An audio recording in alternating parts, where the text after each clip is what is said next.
सरबराह तंजीम MQM Pakistan बहाली committee doctor Farooq Sattar की मरकज़ी कमेटी के अरकान सैयद शाहिद पाशा व सैयद वसीम हुसैन शहजाद कुरैशी असलम भुट्टो शरीफ अली राना डिस्ट्रिक्ट कमेटी हैदराबाद और टाउन के ज़िम्मेदारान के हमरा ट्रांसफार्मर हादसे के शहीद टाउन इंचार्ज सज्जाद कुरैशी भाई के घर आमद तमाम शहदा के लवाहिकीन और ज़ख्मियों के अहल खाना के साथ डॉक्टर फारूक सत्तार की प्रेस कॉन्फ्रेंस।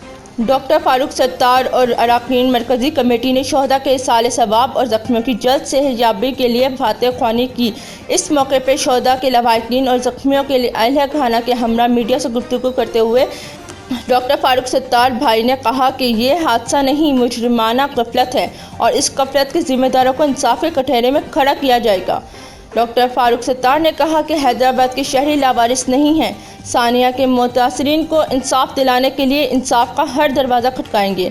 उन्होंने कहा है कि लवाहिकीन के मौजूद होते हुए सरकार की मदीयत में FIR काटना अनोखा वाक़या है। मरकज़ी रुकन और डिस्ट्रिक्ट इंचार्ज साबिक MNA सैयद वसीम हुसैन ने इस मौके पर मीडिया से गुफ्तगू करते हुए कहा है कि आज हैदराबाद खून के आंसू रो रहा है।